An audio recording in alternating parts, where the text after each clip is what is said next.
78 सालमा हुने एक्सिडेन्ट भनेको, प्राकृतिक नेचुरल डिजास्टर भनेको विशेष गरी भूमिकम्पन, भूकम्प, भूस्खलन, विशेष गरी बाढी, पहिरो भनौँ त्यसलाई। त्यस पछाडि हजुरको ज्वालामुखी जाने राष्ट्रमा ज्वालामुखी विस्फोटन, त्यस पछाडि हजुरको सामुद्रिक राष्ट्रहरूमा सामुद्रिक छाल अर्थात् सुनामीको योग बढिरहन्छ।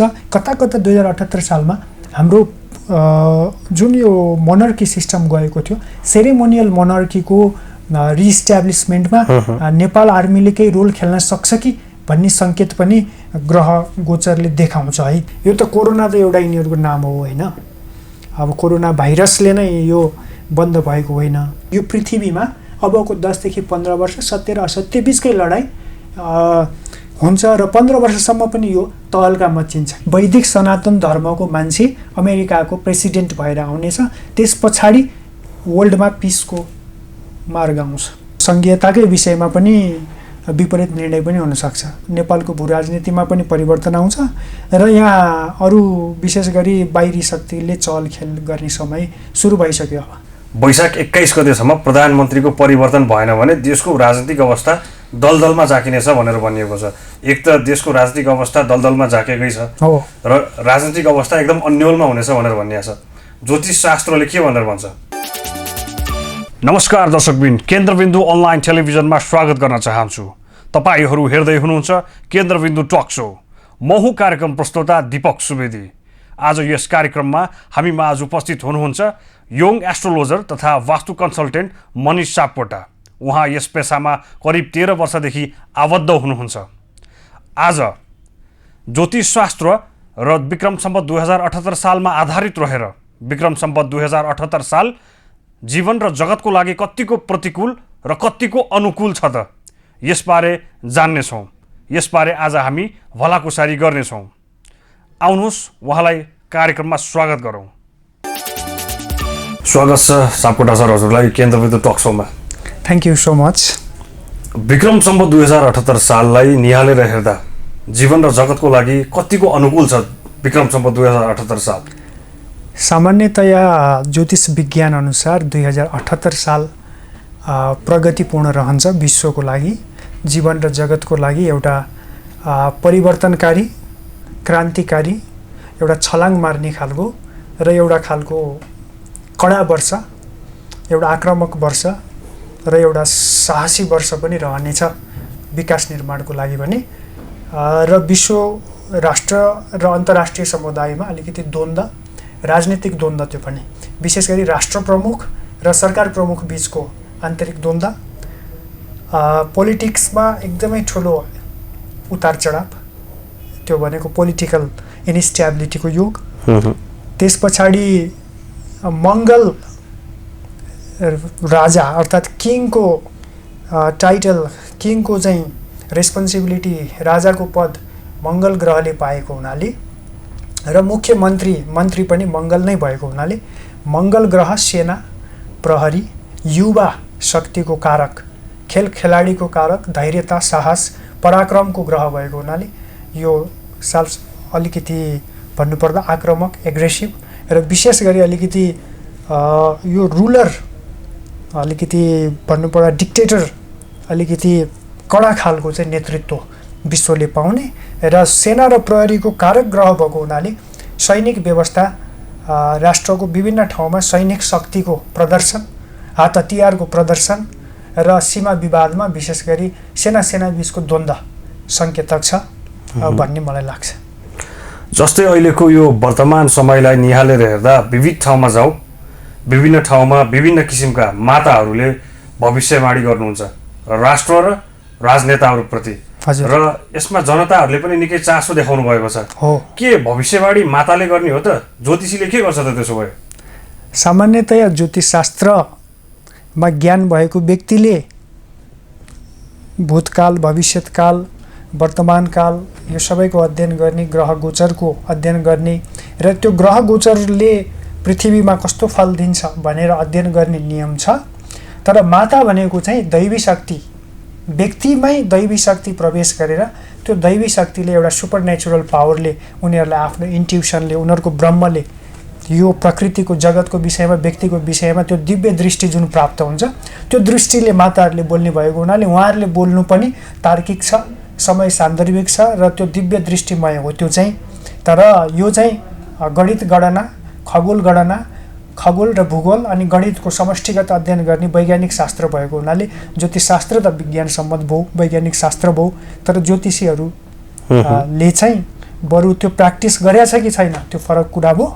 तर साइन्स चाहिँ एकदमै धेरै चाहिँ साइन्टिफिक आधारलाई बोकेर हिँडेको छ ज्योतिष विज्ञानले, जुन ज्योतिष विज्ञान वेदको महत्त्वपूर्ण अङ्गको रूपमा छ र वेदले नै वैदिक सनातन धर्मको मूल ग्रन्थ वेदकै 6वटा अङ्गहरूमध्ये एउटा अङ्ग ज्योतिषशास्त्र भएको हुनाले यो एउटा गणित र विज्ञानको समष्टिगत विज्ञान हो। र माताहरूले भनेको कुरा जुन दैवी शक्तिबाट बोलेको कुरा र ज्योतिषशास्त्रमा आउने कुरा लगभग मिल्न गएको हुँदाखेरि लगभग उस्तै भविष्यवाणी हुन सक्छ जस्तो मलाई लाग्छ। कतिपय ठाउँमा चाहिँ माताहरूले भन्दा पनि त्यो जुन भविष्यवाणी गर्नुभएको हुन्छ त्यो अपुग हुन्छ, त्यो अपूर्ण किन हुन्छ त?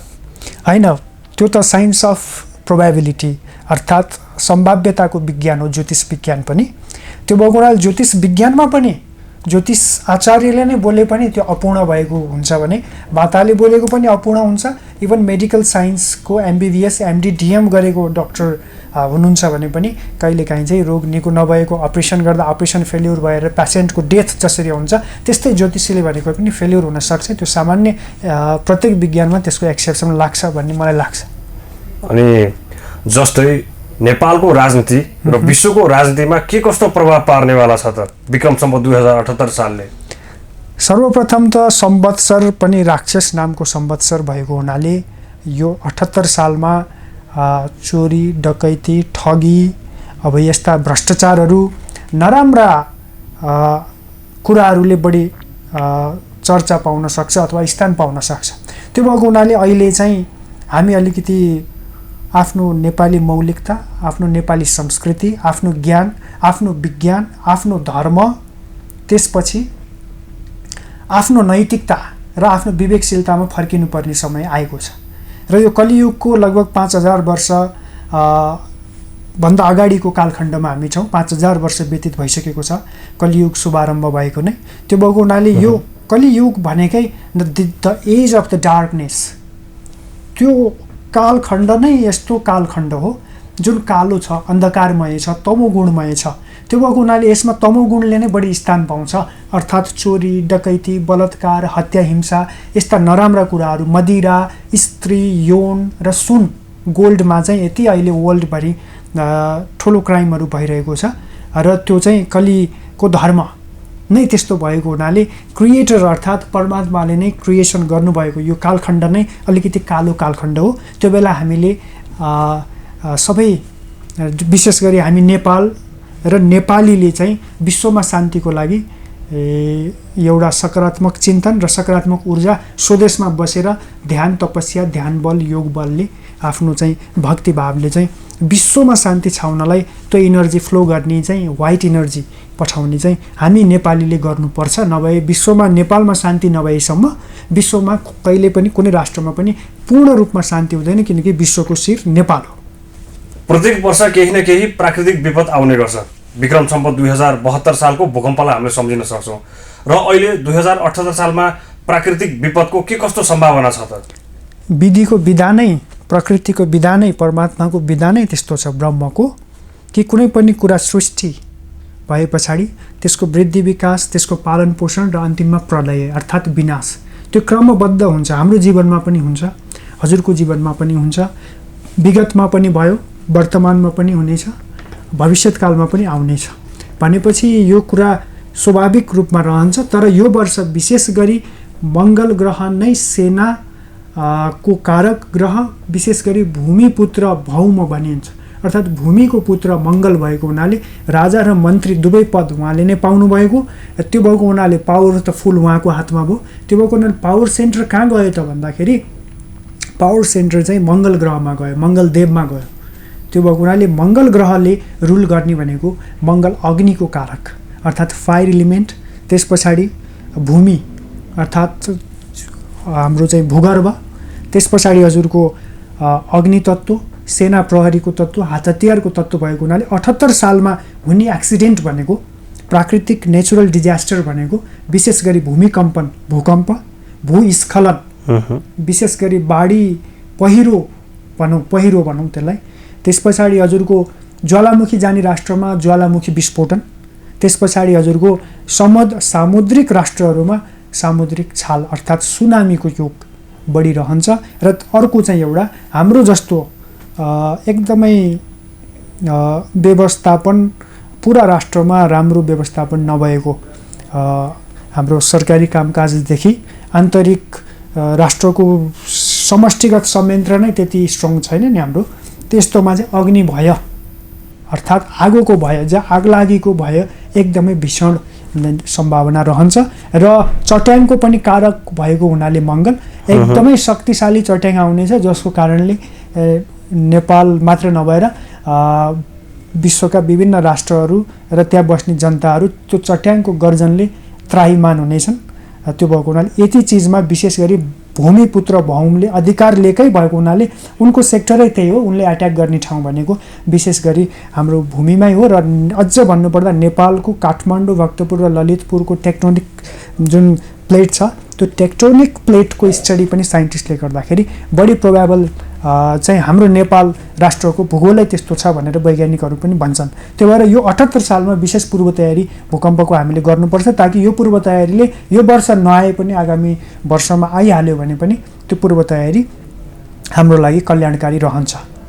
नेपाल एक तन्त्र विद्याबाट बनेको देश र लिच्छवी कालको कुरा गरौँ भने त्यति बेलाको स्वर्णिम काल भनेर भनिन्छ। त्यति बेला त्यस्तो सभ्यता थियो। अहिलेको अवस्था हेरौँ भने यो 21औं शताब्दीमा त्यो सभ्यता खस्किएको छ, मौलिकता खस्किएको छ, एकबद्धता छैन। र यस्तो परिस्थितिहरू हामीहरूले अझै पनि सामना गर्नुपर्छ त? अवश्य त्यो त गर्नै पर्छ। किनभनेदेखि हामीले आफ्नोपन बिर्सिसक्यौँ, हामी को हौँ भन्ने नै हामीले बिर्सिसक्यौँ।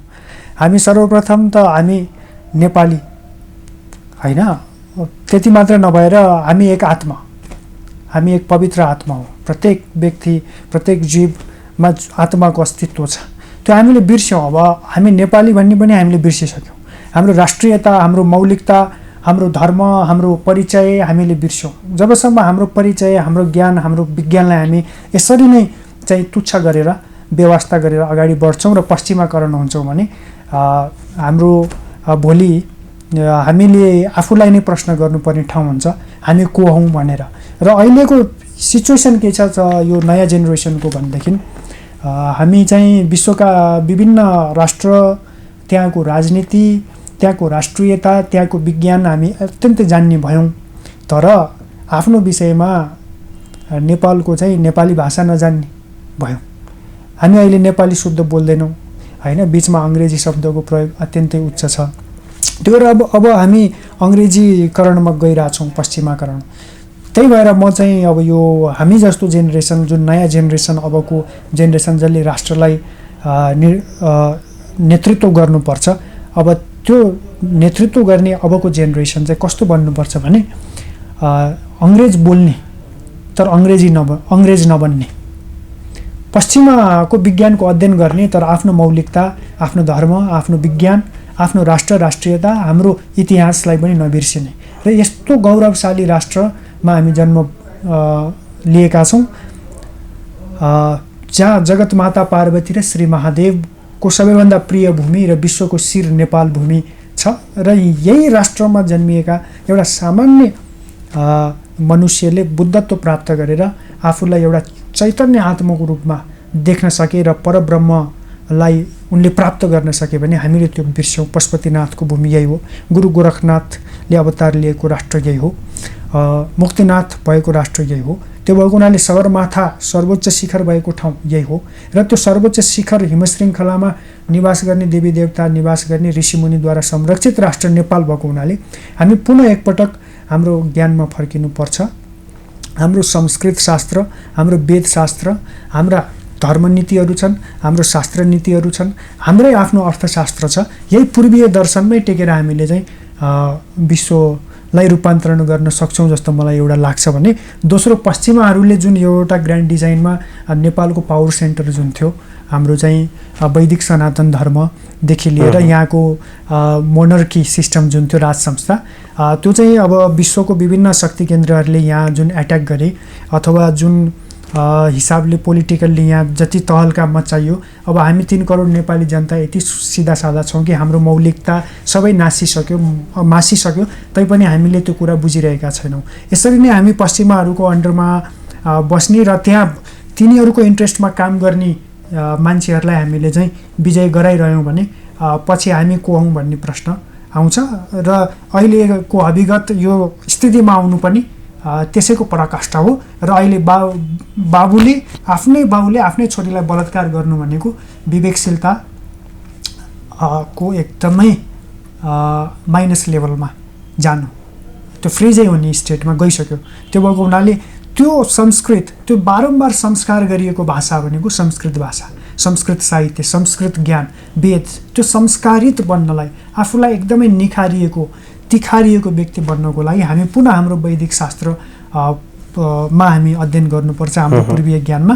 र यो पश्चिमाकरण जे जति अहिले भइरहेछ, वेस्टर्नहरूले जुन यो खेल्ने ठाउँ चाहिँ नेपाल भूमि भइरहेको छ, विश्वको पावर सेन्टर नेपाल, त्यस पछाडि हजुरको इन्डिया र चाइनालाई जसरी अहिले विश्वको पावर सेन्टरहरूले भिटो पावर राष्ट्रहरूले हेरिरहेछ, त्यो हेर्नुको कारणै यहाँको मौलिकता, यहाँको ज्ञान विज्ञानलाई तहस नहस पारेर उनीहरूको भाषा, उनीहरूको धर्मलाई यहाँ प्रचार गर्ने र उनीहरूको इन्ट्रेस्ट अनुसार यहाँ पोलिटिक्स गर्ने भन्ने भएको हुनाले हामीले अब राष्ट्रको राष्ट्रियताको बारेमा अब पनि सोचेनौँ भने नेपाल राष्ट्र नै अब खण्डित नहोला भन्न सकिन्न, त्यस्तो स्थिति चाहिँ छ। त्यो भएर हामीले अब पहिलो भनेको हाम्रो जसरी पृथ्वीनारायण शाहले राष्ट्र समीकरण गर्नुभयो, एकीकरण गर्नुभयो, त्यस्तै युग पुरुष पुनः अबको युगले नेपाललाई नेतृत्व गर्ने त्यस्तो युग पुरुषको उदय हुनुपर्छ, जसले हाम्रो राष्ट्रियतालाई अन्तर्राष्ट्रिय धरातलमा फेरि 1 नम्बरमै चिनाओस्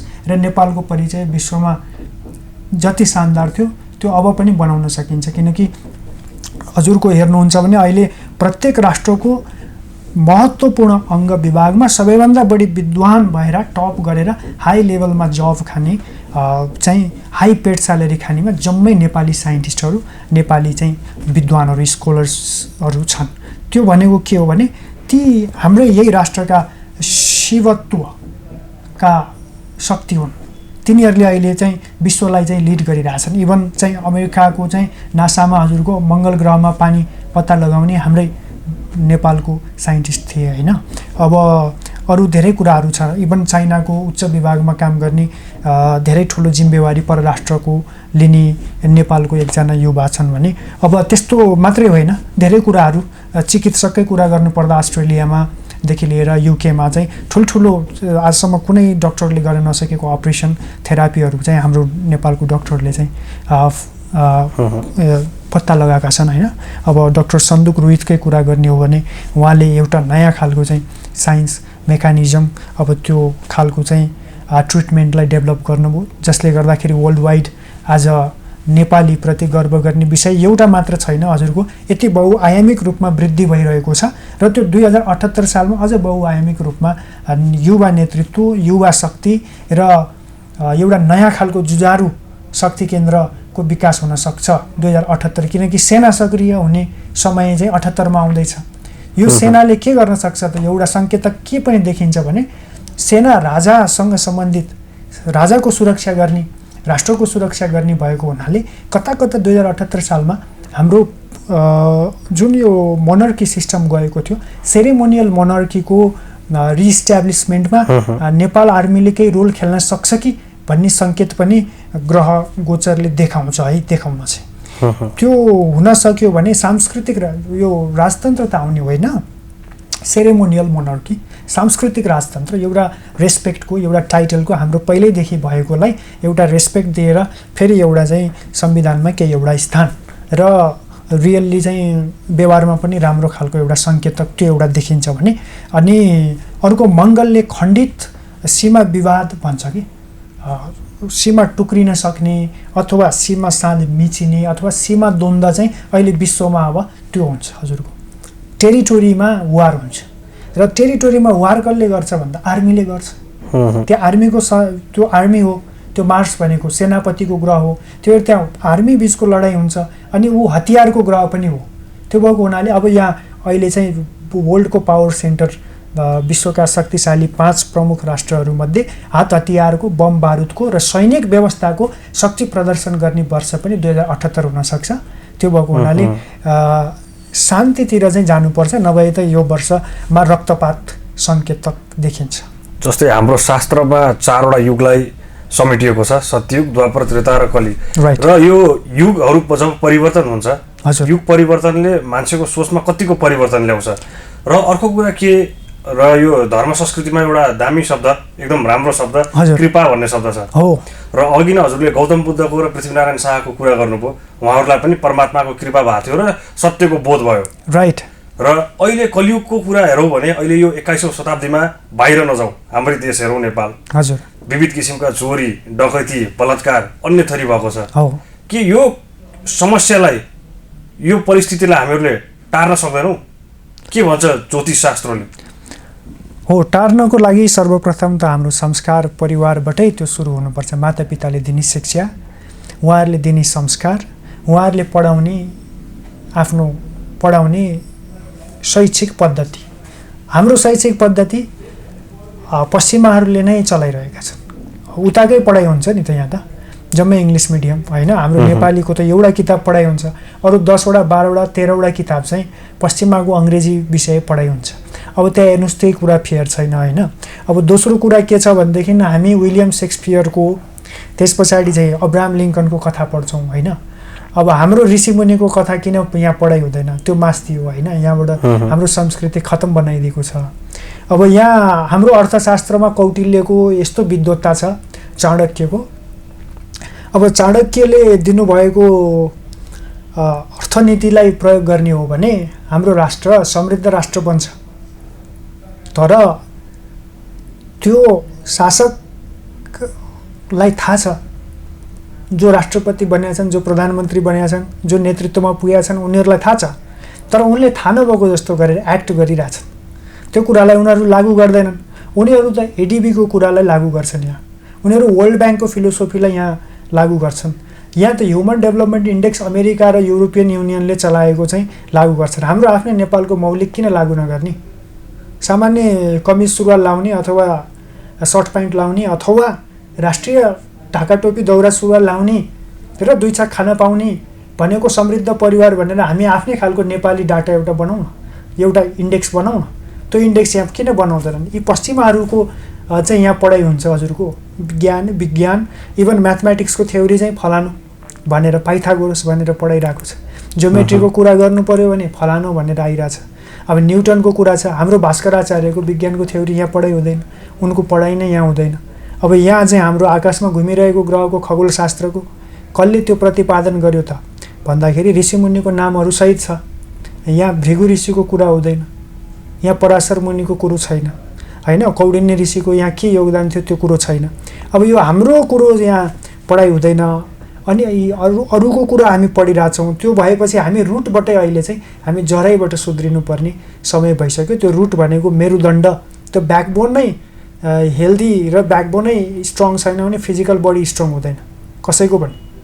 अहिले ब्याकबोनमा केही प्रब्लम भयो भने त्यो मान्छे राम्रोसँग उसको कुनै बडीको अर्गानले कामै गर्दैन। त्यो भएर ब्याकबोन हेल्दी हुनुपर्छ। मेरुदण्ड ठिक छ, स्ट्रेट छ, कुनै पोइन्टमा हजुरको प्रब्लम छैन भने ऊ अनि बल्ल हेल्दी हुनसक्छ। अब हाम्रो चाहिँ रुटै जराइ बिग्रिसक्यो। अब हामीले कि नयाँ वृक्षारोपण गर्नुपर्छ कि जराइ शुद्ध गएर उपचार गर्नुपर्छ भनेको, नत्र चाहिँ यो रूपान्तरण सम्भव छैन। त्यो भएर अब राष्ट्रको लागि, राष्ट्रियताको लागि सोच्ने सबै व्यक्ति एक ठाउँमा एक ढिक्का हुनुपर्ने समय, त्यो युग रूपान्तरणको समय आइसकेको छ। 2 महिना अगाडि 6वटा ग्रहहरू एकै राशिमा बसे, मकर राशिमा, शनिको राशिमा।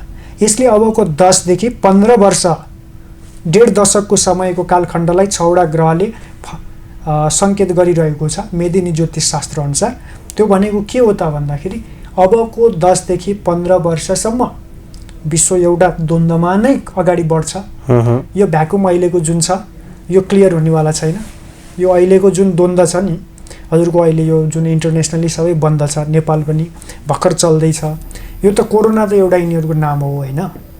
अब कोरोना भाइरसले नै यो बन्द भएको होइन। अब यो भिटो पावर कन्ट्री जुन 5वटा 6वटा यिनीहरू जुन बढी शक्तिशाली राष्ट्र छन्, यिनीहरू बिचको आन्तरिक द्वन्द्वले गर्दाखेरि यो भइरहेको छ।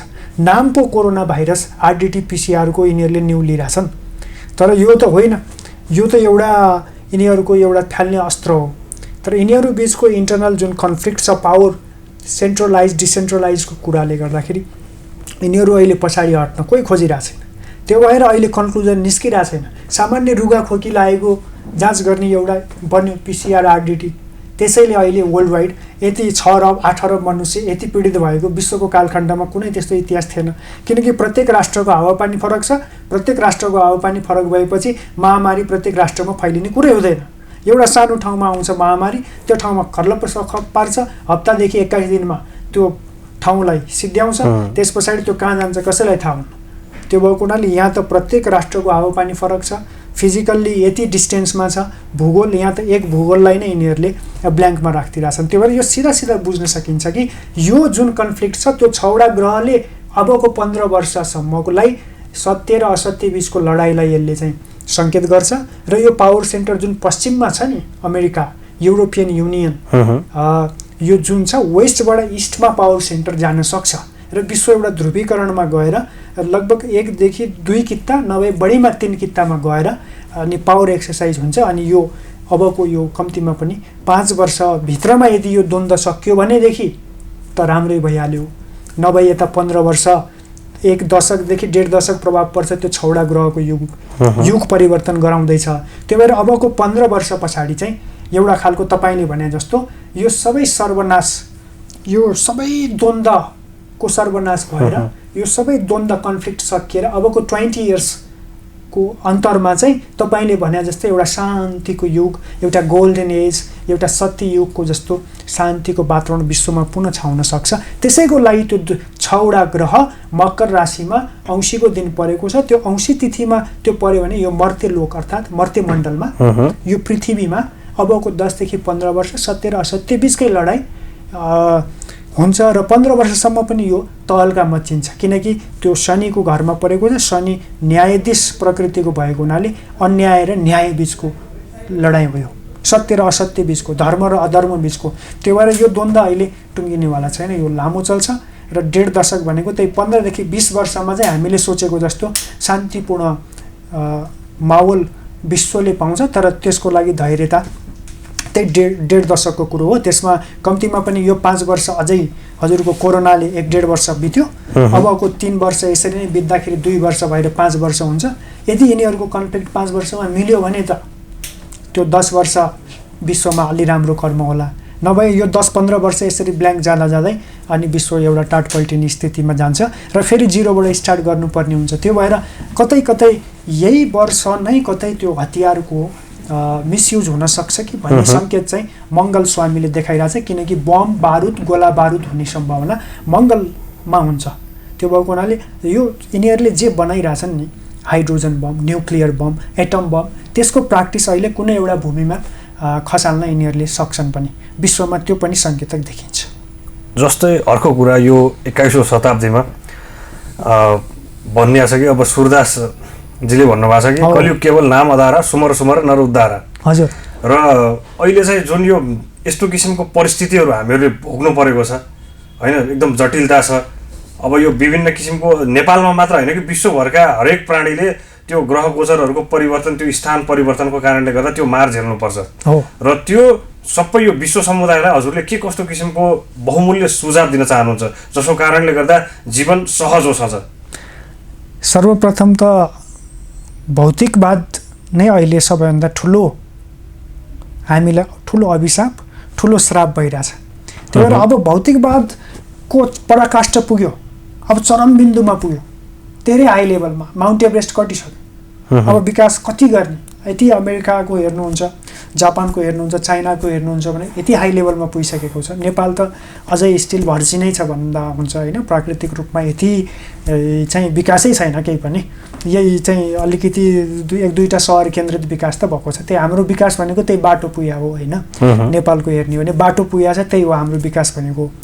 त्यो भएको हुनाले अब हामीले भौतिकवाद भन्दा पनि भौतिकवाद सँगसँगै लाने होइन, विज्ञानलाई सँगै लैजाउँ तर ज्ञानलाई नछोडौँ। ज्ञान र विज्ञानको समानान्तर प्रयोग भयो भने आर्थिक रूपान्तरण र विश्व समृद्धि पनि हुने भयो, आन्तरिक शान्ति, भातृत्वको भावना, मेलमिलापको नीति पनि अध्यात्मले, ज्ञानले दिने भयो। त्यो भएर ज्ञान र विज्ञानको दुवै समन्वय अब कहाँबाट हुनुपर्छ त भने जसले विश्वलाई चलाइरहेको छ त्यो राष्ट्रले प्र्याक्टिस गर्ने पर्यो।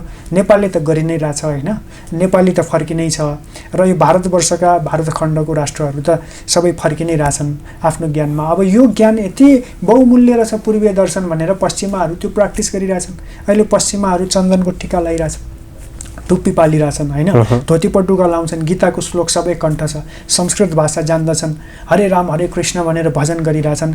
भनेपछि एउटा खालको समुदाय, ठुलो समुदाय त्यहाँ पनि आध्यात्मिक छ। तर रुलरसिपमा जाने मान्छे र धेरै बिजनेसलाई चाहिँ रुल गरिरहेछ नि, जसले यो भौतिकवादको दुनियाँमा चाहिँ 50 टप बिलिनियरहरूले विश्वको टोटल सम्पत्तिमा बाँकी अरू जम्मैको भन्दा 50 मेन पर्सनहरू छन् जो 50 बिलिनियरहरू, उनीहरूले टोटल वेल्थको, टोटल विश्व पपुलेसनको 70% उनीहरूले रुल गरिरहेछन्, 30% सामान्य मान्छेको। भनेपछि तिनीहरूको पावर सेन्टरमा विश्व घुमिरहेको छ, जसलाई हामी बिजनेसम्यान भन्छौँ अथवा बिजनेसले नै पोलिटिक्स चलाइरहेछ नि त। त्यो भएको हुनाले अब ती मान्छेहरू नै सुध्रिनुपर्छ पहिलो चाहिँ, जसले रुल गरिरहेछ होइन, जो फाइनेन्सियली अब अति उन्मादमा आइसके। अब त्यो चरम बिन्दुमा पुगेपछि अहिले स्खलन हुने समय हो। यो झरिरहेछ, अब यो कम्तीमा पनि 5 देखि 15 वर्ष यो झर्ने क्रममै जान्छ। त्यस पछाडि जुन ग्राउन्ड लेभलमा हाम्रो चाहिँ यो पराकाष्ठा भइसके पछाडि कम्तीमा अहिले यही कोरोना पछि नै विश्व कृष्णमय भएको छ, कृषिमय भएको छ होइन, प्रकृतिमा फैलिनु पर्ने रहेछ, शान्तिको बाटो छान्नु पर्ने रहेछ, वातावरण सरसफाइ गर्नुपर्ने रहेछ, यो धरती मातालाई नै बोझ हुने रहेछ। पृथ्वीको नि कल्याणको लागि हामीले कहिल्यै सोचेनौँ, बोट बिरुवा काट्यौँ, जहाँ पनि घर बनायौँ, अन्तिममा त्यो घर पनि त भासिएर जानु छ, त्यसको पनि कोल्याप्स हुनु छ। त्यो कुरा हामीले बुझेनौँ। त्यही भएर हामी प्रकृतिमा फर्किनुपर्छ पहिलो। दोस्रो, ज्ञानलाई पनि सँगै लिएर विज्ञानलाई पनि रूपान्तरण गर्नुपर्छ। त्यसपछि पश्चिममा पनि पूर्वीय ब्याकग्राउन्डको मान्छेले रुल गर्नेछ भविष्यकालमा, त्यो चाहे अमेरिकाको राष्ट्रपति नै हुनसक्छ। त्यो वैदिक सनातन धर्मको मान्छे अमेरिकाको प्रेसिडेन्ट भएर आउनेछ। त्यस पछाडि वर्ल्डमा पिसको मार्ग आउँछ, त्यसमा फरकै पर्दैन। र आजको अन्तिम प्रश्न, जस्तै एउटा एकदम कौतलताको कुरो छ, वैशाख 21 गतेसम्म प्रधानमन्त्रीको परिवर्तन भएन भने देशको राजनीतिक अवस्था दलदलमा झाकिनेछ भनेर भनिएको छ। एक त देशको राजनीतिक अवस्था दलदलमा झाकेकै छ र राजनीतिक अवस्था एकदम अन्यलमा हुनेछ भनेर भनिएको छ। ज्योतिष शास्त्रले के भनेर भन्छ? ज्योतिष शास्त्रले भन्ने त राष्ट्रमा ठुलो सङ्कट, विशेष गरी आर्थिक सङ्कट र राजनीतिक सङ्कट आउनेवाला छ। त्यो भएको हुनाले हामीले पूर्व तयारीमै रहनुपर्छ। अब हाम्रो सरकारमा जो नेतृत्वमा बसिया छ उहाँ पक्कै पनि पूर्व तयारीमा हुनुहुन्छ होला, सम्माननीय प्रधानमन्त्री। तर यहाँ त अलिकति नयाँ कुराहरूको सङ्केतक छ, जस्तो अहिले हजुरको सङ्घीयताकै कुरा जुन छ नि, अब यो सङ्घीयताकै विषयमा पनि विपरीत निर्णय पनि हुनसक्छ जस्तो सङ्केतक पनि देखिन्छ। किनकि भू राजनीतिमा परिवर्तन, आन्तरिक ध्रुवीकरण बढ्ने भन्ने जुन ग्रहफल छ त्यो अनुसार त नेपालको भू राजनीतिमा पनि परिवर्तन आउँछ र यहाँ अरू विशेष गरी बाहिरी शक्तिले चलखेल गर्ने समय सुरु भइसक्यो। त्यो भएर अब केही सङ्केतक यही 78 सालमा केही खम्बा गाडिन्छ नयाँ परिवर्तनको, नयाँ कुरा, नयाँ राजनीतिक परिवेश पनि बन्न सक्छ। तर आन्तरिक द्वन्द्व चाहिँ हामी नेपालीले जहिले पनि मिलाउनु पर्छ। आन्तरिक द्वन्द्व मिलाउनलाई अरूको आड भरोसा लिने र विदेशीबाट हामी चल्ने भएसम्म यहाँको राष्ट्रिय राजनीतिमा कहिले निर्मलता छाउँदैन। अहिले भएको कुरो नि त्यही हो, हामी आफै मिल्न सक्दैनौँ, जहिले पनि हाम्रो आफ्नै लज्जास्पद नाङ्गो नाच्छ अनि हामी दोष पनि अरूलाई पनि दिइरहेछौँ एक मानेमा। त्यो भएर सर्वप्रथम हामी आफै सच्यौँ। जब हामीले सुधार गरेर आफूमाथि नै हामी एकदमै सुधारता ल्याउँछौँ, पवित्रता ल्याउँछौँ, निर्मलता ल्याउँछौँ, शान्ति ल्याउँछौँ, प्रेम ल्याउँछौँ, त्यस पछाडि हामीबाट फैलिने ऊर्जा पनि त्यही प्रेममय, त्यही डिभाइनिटी, त्यही आनन्द, पिसकै ऊर्जा जान्छ। त्यही भएर त्यो प्रत्येक पवित्र आत्माले अब विश्व शान्तिको लागि प्रे गर्ने टाइम चाहिँ सुरु भइसकेको छ। अबको 15 वर्ष लगभग भनेकै यस्तै डार्क एजमै जान्छ। त्यसपछि 20 इयर्सपछि एउटा खालको ठुलो चेन्जेस विश्व शान्ति आउनेवाला पनि छ र त्यो लगभग अमेरिकाको राष्ट्रपति नै वैदिक सनातन धर्मको ब्याकग्राउन्डको मान्छे आइसकेपछि त्यस पछाडि अनि विश्वमा एउटा खालको नयाँ माहौलको विकास गर्नमा अमेरिकाले नै लिड गर्नेछ। त्यो हुँदाखेरि केही न केही पश्चिमको पावर सेन्टर पूर्वमा पनि आउला, त्यो नआए पनि कम्तीमा पश्चिम र पूर्वबीच समन्वय भएर फेरि विश्वको एउटा अर्थव्यवस्था अगाडि बढ्छ। अहिले नबढेको पनि त्यही हो, अर्थव्यवस्था बिचको यहाँ ठुलो द्वन्द्व छ। किनकि हाम्रो पूर्वको पावर सेन्टर जति हाई लेभलमा गइरहेछ, जुन पश्चिमाको लागि धेरै डाहापूर्वक भइरहेको छ। यो स्टप गराउनको लागि वेस्टर्नले ठुलो गेम खेलिरहेछ। तर हामी चाहिँ सोचिरहेछौँ अर्कै कुरा।